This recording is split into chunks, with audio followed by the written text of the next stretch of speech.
आप सभी लोगों का फिर से स्वागत है आज के एक और बेहतरीन वीडियो में।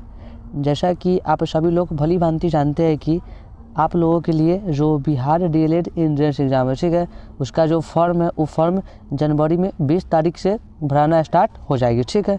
तो अब आपको क्या करना है, बिहार डीएलएड एंट्रेंस एग्ज़ाम की जो लोग तैयारी करना चाह रहे हैं वो अपनी तैयारी को अभी से स्टार्ट कर दे, क्योंकि अगर आप तैयारी में अभी से लग जाइएगा तो आपका सिलेबस जल्दी होगा कवर। और जैसे ही आप सिलेबस को कवर कर लीजिएगा तो आपका डीएलएड में एगो सीट पक्का है, ठीक है। आपका भी सपना है कि आप डीएलएड एंट्रेंस एग्ज़ाम निकाल के गवर्नमेंट कॉलेज में अपना एडमिशन करवा के और सरकारी सीट को प्राप्त करके एक टीचर बनने का सपना को साकार करेंगे, ठीक है। देखिए, तो हम क्या किए हैं, बिहार डीएलएड प्रवेश परीक्षा 2025, ठीक है, उसमें जो क्वेश्चन हमसे एग्जाम में पूछ चुका है, क्या लेके आप लोगों के लिए द प्रीवियस ईयर क्वेश्चन, ठीक है। करने के मतलब जितना जो एग्जाम डीएलएड का हुआ है, ठीक है, उस सारा प्रीवियस क्वेश्चन को पहले देखना आप लोगों के लिए मोस्ट इंपॉर्टेंट। अब बोलेगा सर जी से प्रीवियस क्वेश्चन को देखने से हमको फ़ायदा क्या है। देखिए, तो आपको सबसे पहला फ़ायदा क्या है कि हर एक एग्जाम में प्रीवियस क्वेश्चन से बहुत क्वेश्चन क्या होता है रिपीट, ठीक है। तो आपका कर्तव्य क्या बनता है, आप प्रीवियस क्वेश्चन को समझ ले और समझे कि कौन टॉपिक से कितना क्वेश्चन पूछता है, ठीक है। देखिए, तो ये हमारा क्लास 2 है, ठीक है। इससे पहले हम जो आप लोगों के लिए प्रीवियस ईयर का क्लास 1 करवा दिया है, ये हमारा एक क्लास 2 है, ठीक है। आपको बस क्लास को पूरा करना है, आपको संपूर्ण बातें समझ में आएगी, ठीक है। चलिए हम लोग करते हैं क्लास को स्टार्ट। देखिए, हम लोग साथ में क्या करेंगे, आपको क्वेश्चन का एनालिसिस भी करवाएंगे, ठीक है। साथ ही आपका कंसेप्ट भी बहुत सारा क्लियर कर देंगे, ठीक है। बस आप क्लास को शुरू से लेके अंत तक करिए, ठीक है। चलिए हम लोग करते हैं क्लास को स्टार्ट। देखिए समझिए, देखिए हम लोगों का यहाँ पे आज का सबसे पहला क्वेश्चन नंबर 1 यहाँ पे क्या बोल रहा है, समझते उसको, ठीक है। देखिए समझिए, हम लोगों का सबसे पहला 1 नंबर क्वेश्चन यहाँ पे क्या बोल रहा है, तो ये क्वेश्चन आप लोगों के सामने है। क्वेश्चन क्या बोल रहा है 1 नंबर, तो ये कथी कर रहा है, चलिए, संविधान के किस भाग में अनुसूचित जनजाति का वर्णन किया गया है, ठीक है। कहने के मतलब संविधान, ठीक है। संविधान में भाग के बात करेंगे, ठीक है। संविधान में कुल कितना होता है भाग, 22 को, ठीक है। संविधान में 22 को भाग में से ऐसा कौन सा भाग है जिसमें क्या किया गया है, तो किया गया किसका वर्णन, क्या बोलेंगे, तो अनुसूचित जनजाति, ठीक है। तो जब भी अनुसूचित जनजाति के वर्णन के बात बोलेगा इसका आंसर हम लोग क्या बोल देंगे, ऑप्शन नंबर डी, क्या बोलेंगे, तो भाग 10, क्या बोलेंगे, भाग 10, ठीक है। ये क्वेश्चन आप लोगों का Bihar DElEd entrance exam 2023 first shift में पूछ चुका है, ठीक है। आपको क्या करना है, ये बातों को नोट कर लेना है, ठीक है। देखिए समझिए भाई, देखिए अब आपके मन में डाउट क्या बनेगा, सर जी जो संविधान के भाग 1 है, ठीक है, संविधान के भाग 1 में किसका वर्णन है। देखिए, तो अगर आपसे भाग 1 में पूछेगा क्या बोलेंगे, संघ एवं उसका राज्य, ठीक है, संघ एवं उसका राज्य, ठीक है। देखिए अब भाग 2 की बात करते हैं, इसमें क्या वर्णन है, नागरिकता का, क्लियर है। अब भाग 3 में क्या वर्णन है, तो मौलिक अधिकार का, ठीक है। तो आपसे क्वेश्चन क्या पूछ सकता है, संविधान के भाग 3 में किसका वर्णन है, क्या बोलेंगे, मौलिक अधिकार का। भाग 2 में किसका वर्णन है, नागरिकता का। और भाग 1 में किसका है, तो संघ एवं उसका राज्य क्षेत्र, क्लियर है। तो उम्मीद करते हैं कि आपको नंबर 1 बात क्लियर हो गई होगी, ठीक है। चलिए हम देखते हैं 2 नंबर क्वेश्चन। देखिए यहाँ पे अब हम लोगों का यहाँ पे नंबर 2 क्वेश्चन यहाँ पे क्या कर रहा है, आप लोगों के सामने में है। अगर आपको किसी भी क्वेश्चन का आंसर पता होगा आप अपना आंसर कमेंट में अवश्य बताइएगा, ठीक है। ठीक समझिए, हम लोग क्वेश्चन यहाँ पे क्या बोल रहा है, तो संविधान की आत्मा किसे कहा जाता है, ठीक है। संविधान के आत्मा के बात बोलेगा, ठीक है। तो संविधान के आत्मा के नाम से हम लोग जानते हैं किसको है, तो जानते हैं प्रस्तावना को, क्लियर, किसको जानते हैं, प्रस्तावना को, ठीक है। अर्थात क्या बोलेंगे, ऑप्शन नंबर ए, ठीक है, ए। ये भी क्वेश्चन आप लोगों का Bihar DElEd exam 2022 first shift में पूछ चुका है, ठीक है। अर्थात करने का मतलब क्या हुआ कि आपके एग्जाम में ना संविधान टॉपिक से क्वेश्चन आता है, क्लियर है। तो आपको ये बातों को ध्यान में रख के संविधान टॉपिक को पूरा कवर करना है। हम आपके लिए डीएलएड का संपूर्ण कोर्स करवा देंगे आपको यूट्यूब पर बिल्कुल फ्री में, ठीक है। बस आप भरोसा करके क्लास को प्रत्येक दिन करिए, ठीक है। ठीक समझिए, अब देखिए अब आपके मन में क्वेश्चन क्या, सर जी जो प्रस्तावना को प्रस्तुत किया, ठीक है, तो प्रस्तावना को संविधान में हम लोग प्रस्तुत कब किए, ठीक है। तो प्रस्तुत करने के बाद बोले हम लोग क्या बोल देंगे, हम लोग क्या बोल देंगे इसका आंसर 13 दिसंबर 1946 को, ठीक है। आपसे क्वेश्चन क्या पूछेगा, प्रस्तावना को संविधान में प्रस्तुत कब किया गया, तो क्या बोलेंगे 13 दिसंबर 1946 को, ठीक है। देखिए अब नंबर 2 बात क्या आता है, इसको प्रस्तुत करने वाले व्यक्ति का नाम क्या है, ठीक है। तो अगर आपसे प्रस्तुत करने वाले व्यक्ति का नाम बोलेगा तो क्या बोल देंगे, पंडित जवाहरलाल नेहरू, ठीक है। इसको हम लोग बॉक्स में घेर देते हैं, आप इसको नोट कर लीजिएगा, ठीक है। देखिए समझिए, अब बात क्या है, प्रस्तावना को हम लोग और क्या बोलते हैं, तो इसको संविधान की कुंजी भी कहते हैं, ठीक है। आपसे क्वेश्चन क्या पूछेगा, संविधान की कुंजी किसको कहते हैं, क्या बोलेंगे, प्रस्तावना। उसको प्रस्तुत कौन किया, तो क्या बोलेंगे, पंडित जवाहरलाल नेहरू, क्लियर है। इसको प्रस्तुत कब किए, तो 13 दिसंबर 1946 को, क्लियर है। तो उम्मीद करते हैं कि आपको सारा बात क्लियर हो गई होगी, ठीक है। देखिए समझिए, हम लोग का 3 नंबर क्वेश्चन क्या करें यहाँ पे, देखिए अब 3 नंबर क्वेश्चन यहाँ पे क्या बोल रहा है, तो राष्ट्रपति का वेतन प्रति माह कितना होता है। देखिए हम जो है आपके लिए क्वेश्चन टॉपिक वाइज कर दिए, ठीक है, मतलब ऐसे आपको याद करने में दिक्कत नहीं होगा, ठीक है। देखिए तो राष्ट्रपति के वेतन के बाद बोलेगा, ठीक है, इसका वेतन कितना होता है तो क्या बोलेंगे 4 लाख रुपया प्रति माह। क्लियर है। ये भी क्वेश्चन आप लोगों का Bihar DElEd exam 2023 second shift में पूछ चुका है, ठीक है। आपको बातों को नोट में कर लेना। देखिए अब आपके मन में डाउट क्या बनेगा, सर जी से आप राष्ट्रपति के वेतन के बारे में बता दिए, तो आप राष्ट्रपति के बारे में कुछ और बात बताइए जिससे हमको एग्जाम में सहयोग होगा, ठीक है। देखिए तो अगर आपसे क्वेश्चन पूछेगा राष्ट्रपति अपना त्यागपत्र किसको देगा, तो त्यागपत्र के बाद बोलेगा तो क्या बोल देंगे उपराष्ट्रपति। क्लियर है। क्या पूछ सकता है क्वेश्चन आपसे, तो पूछेगा राष्ट्रपति अपना त्यागपत्र किसको देगा, तो क्या बोलेंगे उपराष्ट्रपति को, ठीक है। राष्ट्रपति को पद से हटाने की प्रक्रिया को क्या बोलते हैं, तो महाभियोग, ठीक है। तो ये आपसे क्वेश्चन पूछेगा, क्या पूछेगा, तो राष्ट्रपति को पद से हटाने की प्रक्रिया को क्या बोलते हैं सर जी, आप क्या टिक मारिएगा, महाभियोग। क्या मारेंगे, महाभियोग, ठीक है। राष्ट्रपति के कार्यकाल के बाद बोलते थे कितना होता है 5 वर्ष, कितना होता है 5 वर्ष, ठीक है। तो उम्मीद करते हैं आपको ये बात भी क्लियर हो गई होगी। देखिए अब 4 नंबर क्वेश्चन, देखिए हम लोग अब 4 नंबर क्वेश्चन यहाँ पे क्या बोल रहा है, तो उपराष्ट्रपति का वर्णन संविधान के किस अनुच्छेद में किया गया है, ठीक है। अब हम लोग बात करते हैं उपराष्ट्रपति, ठीक है। देखिए तो उपराष्ट्रपति का बात बोलेगा, ठीक है, तो इसका जो वर्णन है हम लोग संविधान के कौन अनुच्छेद में देखने को मिलता है, तो हम लोग क्या बोलेंगे आर्टिकल 63। क्या बोलेंगे आर्टिकल 63, ठीक है। ये भी क्वेश्चन आप लोगों का Bihar DElEd exam 2023 second shift में पूछ चुका है, ठीक है। तो जैसे ये उपराष्ट्रपति के बारे में बोला है क्या बोलेंगे, तो आर्टिकल 63, ठीक है। तो उम्मीद करते हैं आपको ये बात क्लियर हो गई होगी, ठीक है। देखिए समझिए 5 नंबर क्वेश्चन, देखिए अब क्वेश्चन नंबर 5 क्या बोल रहा है, चलिए संघीय मंत्री परिषद की नियुक्ति कौन करता है। कहने का मतलब जो संघीय होता है मंत्री परिषद, ठीक है। तो एक नियुक्ति की बात करेंगे, ठीक है। देखिए हम लोग ऑप्शन यहाँ पे क्या बोल रहा है, चलिए ए में क्या बोल रहा है, तो प्रधानमंत्री, बी में क्या बोल रहा है राष्ट्रपति, सी में क्या बोल रहा है मुख्यमंत्री, और डी में क्या बोल रहा है इनमें से कोई नहीं। देखिए तो संघीय मंत्री परिषद की नियुक्ति की बात बोलेंगे, ठीक है, तो कौन करता है, तो करता है प्रधानमंत्री। क्या बोलेंगे ऑप्शन नंबर ए, क्या बोलेंगे ऑप्शन नंबर ए, क्या उसका नाम है, तो प्रधानमंत्री, ठीक है।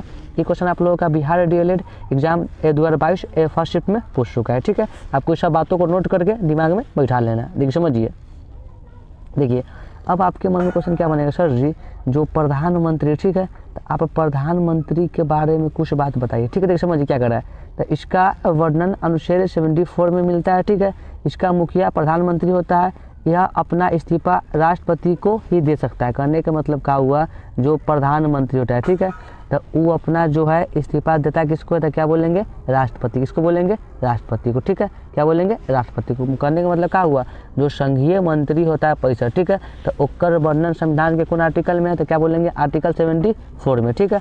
इसका जो मुखिया होता है, इसका मेन आदमी कौन होता है, तो क्या बोलेंगे प्रधानमंत्री, ठीक है। और आपसे क्वेश्चन क्या पूछ सकता है, जो संघीय मंत्री होता है परिषद, ठीक है, तो ये अपना जो त्याग पत्र, ठीक है, जब इसको मतलब पद छोड़ने का बात करेगा, ठीक है, ये अपना त्याग पत्र किसको दे सकता है, तो हम लोग क्या बोल देंगे राष्ट्रपति को, ठीक है। इसका कार्यकाल के बात बोलते हैं, तो कार्यकाल कितना होता है 5 वर्ष का। और संघीय मंत्री परिषद बनने की न्यूनतम उम्र क्या बोलेंगे 25 वर्ष, ठीक है। तो उम्मीद करते हैं कि आपको ये 5 बात याद हो गया होगा। ये 5 बात ही एग्जाम के लिए मोस्ट इंपॉर्टेंट है। अगर आप इतना बात को कर लेते हैं तो आप विश्वास रखिए आपका सिलेक्शन कोई नहीं रोकेगा।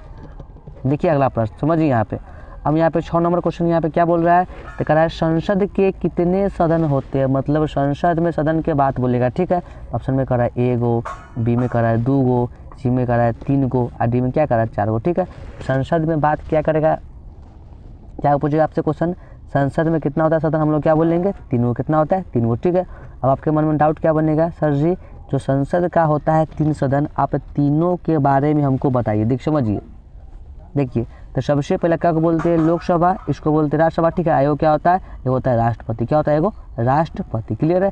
तो आपसे क्वेश्चन क्या पूछेगा, संसद का सदन कौन कौन होता है, तो क्या बोलेंगे सबसे पहला लोकसभा, नंबर 2 क्या होता है राज्यसभा, उसके बाद क्या होता है राष्ट्रपति, ठीक है। देखिए लोकसभा को हम लोग क्या बोलते हैं, इसको बोलते हैं हम लोग निम्न सदन। क्या इसको बोलते हैं लोकसभा को, तो क्या बोल देंगे निम्न सदन, ठीक है। देखिए इसका बात करेगा, इसको हम लोग क्या बोलते हैं राज्यसभा को, इसको हम लोग क्या बोलेंगे उच्च सदन। क्या इसको बोलेंगे, तो उच्च सदन, ठीक है, उच्च सदन, ठीक है। आपको ये बात याद रखना है, ठीक है। क्या बोल देंगे उच्च सदन, ठीक है, उच्च सदन। क्लियर है। देखिए समझिए, अब यहाँ पे हम लोग का 7 नंबर क्वेश्चन यहाँ पे क्या बोल रहा है, अगला क्वेश्चन चलिए क्या कह रहा है क्वेश्चन नंबर 7, तो राज्यसभा का गठन कब हुआ। कहने का मतलब जो राज्यसभा होता है, ठीक है, तो ओकर गठन के बात बोलेंगे तो क्या कर रहा है ए में 4 अप्रैल 1951 को, बी में क्या कर रहा है 3 अप्रैल 1952 को। अस्सी में क्या करा है, तो 5 अप्रैल 1957 को, ठीक है। तो राज्यसभा के गठन के बात बोलेंगे तो कब हुआ ये सर जी, तो क्या बोलेंगे, 4 अप्रैल 1951 को, ऑप्शन नंबर ए, ठीक है। ये भी क्वेश्चन आप लोगों का Bihar DElEd entrance exam 2020 first shift में पूछ चुका है, ठीक है। देखिए समझिए अगला क्वेश्चन 8 नंबर। देखिए अब आपके मन में क्वेश्चन क्या बनेगा, सर जी राज्यसभा के बारे में हमको कुछ बात बताइए ताकि हमसे राज्यसभा से क्वेश्चन पूछेगा उसको हम लोग कर पाएंगे, ठीक है। क्योंकि हम आप पर विश्वास इसलिए कर रहे हैं क्योंकि आप हमको अच्छा से एक्सप्लेन कर रहे हैं। देखिए राज्यसभा के सदस्य के कार्यकाल के बारे में बात बोलेंगे तो कार्यकाल कितना बोलेंगे, 6 वर्ष, ठीक है। और पूछेगा उसका न्यूनतम उम्र कितना है, तो क्या बोलेंगे 30 वर्ष। उसके बाद इसका वर्णन संविधान के कौन आर्टिकल में, तो आर्टिकल 80। देखिए तो आपसे 3 क्वेश्चन पूछ सकता है, क्या पूछेगा, राज्यसभा का जो मेंबर होता है अर्थात जो उसका होता है सदस्य, ठीक है, तो ओकर कार्यकाल कितना होता है, 6 वर्ष, ठीक है। एकर बनने का न्यूनतम उम्र कितना है, 30 वर्ष। एकर वर्णन संविधान के कौन आर्टिकल में, तो आर्टिकल 80 में, आर्टिकल 80 में, ठीक है। तो देखिए 8 नंबर क्वेश्चन। अब सेम क्वेश्चन क्या बोल रहा है, लोकसभा का गठन कब हुआ था। देखिए ये भी क्वेश्चन पूछ दिया है, हम आपके लिए क्वेश्चन टॉपिक वाइज ला के लिए सेट कर दिए कि आपको समझने में किसी भी प्रकार की परेशानी नहीं हो। देखिए तो क्या हमको ऑप्शन नंबर ए करा है, तो 17 अप्रैल 1952 को। बी में करा है 16 मार्च 1951 को। सी में करा है 10 जून 1957 को। और डी में क्या बोल रहा है, इनमें से कोई नहीं, ठीक है। तो लोकसभा के गठन के बाद बोलेंगे कब गठन क्या हुआ, तो क्या बोलेंगे 17 अप्रैल क्या बोलेंगे 1952 का, ऑप्शन नंबर ए, ठीक है। ये भी क्वेश्चन आप लोगों का Bihar DElEd exam 2022 first shift में पूछ चुका है, आप लोग यहाँ पर देख सकते हैं। देखिए समझिए, बोलिएगा सर जी आप हमको क्या करिए से लोकसभा के बारे में कुछ मोस्ट इम्पॉर्टेंट बात बताइए ताकि हम अपना एग्जाम में अपना झंडा गाड़ दें। देखिए तो लोकसभा के प्रथम बैठक के बारे में अगर आपसे एग्जामिनर क्वेश्चन पूछ देगा तो बस आप क्या बोलिएगा, 13 मई 1952 को हुआ, ठीक है। और लोकसभा का जो होता है सदस्य बनने का न्यूनतम उम्र कितना है, तो क्या बोल देंगे 25 वर्ष, ठीक है। इसके सदस्यों का कार्यकाल कितना बोलेंगे 5 वर्ष। एकर वर्णन संविधान के कौन आर्टिकल में है, तो आर्टिकल 81 में, ठीक है। तो आपसे लोकसभा से 4 बात पूछ सकता है। पहले नंबर बात क्या पूछेगा, से लोकसभा का प्रथम बैठक क्या हुआ, सर जी क्या बोल देंगे 13 मई 1952 को। सभी बच्चा को दिमाग में बैठा लेना है, क्या 13 मई 1952, ठीक है। एकर जो मेंबर होता है वो बनने का उम्र कितना होता है 25 वर्ष। एकर कार्यकाल कितना होता है 5 वर्ष। एकर वर्णन कौन में, आर्टिकल 81 में, ठीक है। देखिए समझिए अगला क्वेश्चन 9 नंबर क्वेश्चन। देखिए अब यहाँ पे हम लोगों का 9 नंबर मोस्ट इंपॉर्टेंट क्वेश्चन क्या बोल रहा है, तो संविधान के 8वीं अनुसूची में कितनी भाषा का वर्णन किया गया है, ठीक है। संविधान के 8वीं अनुसूची के बात बोलेगा तो ए में कहा 21 गो, 22 गो, 23 गो। डी में क्या बोल रहा है हम लोग का देखते हैं, चलिए डी में क्या बोल रहा है, देखिए 24 को, ठीक है। देखिए क्या डी में बोल रहा है, तो 24 को, ठीक है। देखिए तो संविधान में जो है कितना भाषा का वर्णन है, क्या बोलेंगे 22 भाषा, कितना बोलेंगे 22 भाषा, ठीक है, 22 भाषा, ठीक है। क्या बोलेगा option number A B, option number B, before ball, ठीक है। ये भी क्वेश्चन आप लोगों का Bihar DElEd entrance exam 2020 first shift में पूछ चुका है, ठीक है। देखिए 10 नंबर क्वेश्चन। अब हम लोगों का 10 नंबर यहाँ पे क्वेश्चन क्या बोल रहा है, चलिए क्या बोल रहा है, तो भारत के संविधान में प्रथम संशोधन कब की गई थी। तो संविधान में प्रथम संशोधन के बात बोलेगा तो कब बोलेंगे 1951 में। कब हुआ था 1951 में, ठीक है। ये भी क्वेश्चन आप लोगों का Bihar DElEd exam 2019 first shift में पूछ चुका है, ठीक है। तो अभी हम संविधान सभा के जो प्रीवियस क्वेश्चन उसको बता रहे हैं, इसलिए आपको संविधान सभा कन्फर्म कर लेना है, ठीक है। देखिए अब सुनिए, देखिए अब क्या कर रहा है, ऐसी संशोधन के बाद संविधान में 9वीं अनुसूची को जोड़ा गया। करने का मतलब क्या हुआ, जब संविधान में प्रथम संशोधन हुआ, कब हुआ तो 1951 में, ठीक है। और उसके बाद क्या किया गया, संविधान में 9वां जो होता है अनुसूची उसको ऐड कर लिया, ठीक है। तो पहले अनुसूची था 8 को, लेकिन अब कितना है 12 को, ठीक है। तो क्वेश्चन पूछेगा वर्तमान में अनुसूची की संख्या, तो क्या टिक मारेंगे 12 को, और पहले कितना था 8 को, ठीक है। देखिए समझिए क्वेश्चन नंबर 11। यहाँ पे क्वेश्चन नंबर 11 क्या बोल रहा है, तो भारत में सबसे पहले किस सभ्यता की खोज हुई थी, ठीक है। देखिए तो भारत में सबसे पहले सभ्यता के बात बोलेगा, ठीक है। हम लोग क्या बोलेंगे, ए में करा है पाषाणकालीन सभ्यता, बी में करा है हड़प्पा सभ्यता, सी में करा है सिंधु घाटी सभ्यता, और डी में क्या करा है इनमें से कोई। देखिए समझिए, तो भारत में सबसे पहले जो सभ्यता के खोज हुआ उसका नाम क्या है, तो सिंधु घाटी सभ्यता, ठीक है। ये भी क्वेश्चन आप लोगों का Bihar DElEd exam 2021 first shift में पूछ चुका है, ठीक है। देखिए समझिए आ गया।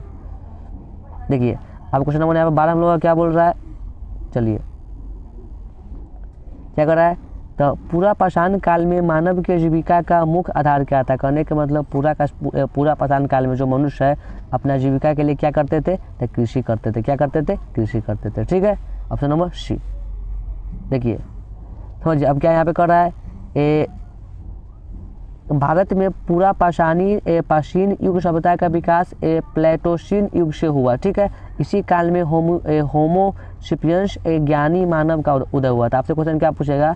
ज्ञानी मानव का उदय कौन काल में हुआ था? क्या बोलेंगे? पूरा पाषाण काल में। क्या बोलेंगे? पूरा पाषाण काल में। ठीक है, देखिए क्वेश्चन नंबर 13। देखिए अब 13 में क्वेश्चन लोग क्या बोल रहा है? तब पशुपालन के सबसे प्राचीनतम साक्ष्य किस काल में प्राप्त हुआ? ठीक है, मतलब पशुपालन जो है सबसे पहले लोग करना चालू कर दिए कौन काल में? तो हम लोग क्या बोलेंगे? उसका नाम बोलेंगे मध्य पाषाण काल में। क्या बोलेंगे? मध्य पाषाण काल में। ठीक है, देखिए क्वेश्चन नंबर अगला देखिए, क्वेश्चन नंबर क्या कर रहा है? 14 नंबर। चलिए देखिए क्या बोल रहा है?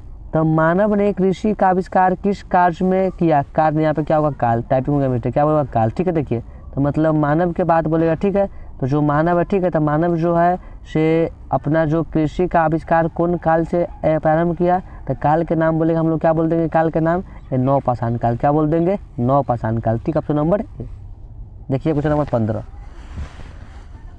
देखिए यहाँ पे मोस्ट इम्पॉर्टेंट पॉइंट क्या कर रहा है? तो इसी काल में मनुष्य को सबसे पहले कृषि का साक्ष्य बलूचिस्तान के मेहरगढ़ से प्राप्त हुआ। ठीक है, तो क्वेश्चन पूछेगा नौ पाषाण काल में कृषि का सबसे प्राचीनतम साक्ष्य कहाँ से प्राप्त हुआ? तो क्या बोलेंगे? बलूचिस्तान के मेहरगढ़ से। ठीक है, आपको इस बात को नोट कर लेना। एक समझिए क्वेश्चन नंबर 16 नहीं क्वेश्चन नंबर 15। ठीक है, देखिए क्या क्वेश्चन बोल रहा है। चलिए क्या कर रहा है? तो लोकसभा में अधिकतम सीटों की संख्या कितनी होती? देखिए लोकसभा में अधिकतम सीटों की संख्या के बात बोलेगा। ठीक है, तो कितना होता है? क्या बोलेंगे? तो बोलेंगे 550। देखिए मतलब अधिकतम संख्या के सीटों होता है 550। ठीक है, लेकिन हम लोग कितना यूज करते हैं? यूज करते हैं 545 को। ठीक है, देखिए तो अधिकतम के बात बोलेगा तो बोलेंगे 550 को। ठीक है, और कुल कितना बोलेंगे? 545 को। ठीक है, एक आंसर क्या? ऑप्शन नंबर ए। देखिए अब यहाँ पे क्वेश्चन नंबर 16 यहाँ पे क्या बोल रहा है? चलिए तो ऋग्वेद के प्रमुख देवता कौन है? तो ऋग्वेद के सबसे प्रमुख सबसे फेमस देवता का नाम क्या है? तो भगवान इंद्र। क्या बोलेंगे? भगवान इंद्र। ठीक है, देख समझिए। अब 17 नंबर क्वेश्चन यहाँ पे क्या कर रहा है? तब विवाह की संख्या कितनी है? तो विवाह की संख्या के बात बोलेगा तो विवाह की संख्या होता है कैगो? 8 को। क्या बोल देंगे? 8 को, ऑप्शन नंबर सी। ठीक है, ये भी क्वेश्चन आप लोगों का Bihar DElEd exam 2022 first shift में पूछ चुका है। ठीक है, देखिए अब 18 नंबर क्वेश्चन यहाँ पे क्या बोल रहा है? तो जैन धर्म के संस्थापक कौन है? देखिए जैन धर्म से क्वेश्चन आ गया। ठीक है, तो आपको जैन धर्म क्वेश्चन को भी पढ़ के जाना टॉपिक को। देखिए तो जैन धर्म के संस्थापक के बात बोलेगा तो क्या बोलेंगे? भगवान महावीर। ठीक है, आप पूछेगा भगवान महावीर जैन धर्म के कैवे तीर्थकर थे? तो हम लोग क्या बोलेंगे? 24वें। क्या बोलेंगे? 24वें तीर्थकर, या इसको हम लोग क्या बोल देंगे? अंतिम तीर्थकर। क्या बोल देंगे? अंतिम तीर्थकर। ठीक है, तो जैन धर्म के 24वें तीर्थकर के बात बोलेंगे तो चाहे अंतिम के बात बोलेंगे तो क्या बोलेंगे? भगवान महावीर। ठीक है, देखिए अब क्वेश्चन नंबर 19। देखिए यहाँ पे क्या कर रहा है? चंद्रगुप्त मौर्य किस धर्म को मानते हैं? देखिए चंद्रगुप्त मौर्य के बारे में बात आएगा। ठीक है, तो चंद्रगुप्त मौर्य जो है कौन धर्म को मानते थे? क्या बोलेंगे? तो बौद्ध धर्म। क्या बोलेंगे? बौद्ध धर्म। ठीक है, इसका जो पुत्र था, पुत्र इसका मानता था कौन धर्म को? तो जैन धर्म को। ठीक है, लेकिन चंद्रगुप्त मौर्य मानता था कौन धर्म को? तो क्या बोलेंगे? बौद्ध धर्म को। ठीक है, ये भी क्वेश्चन आप लोगों का Bihar DElEd exam 2020 first shift में पूछ चुका है। देखिए 20 नंबर क्वेश्चन। देखिए अब आपके मन में क्वेश्चन क्या बनेगा? सर जी जो मौर्य वंश है उसका स्थापना कब हुआ? तो स्थापना के बाद कब बोल देंगे?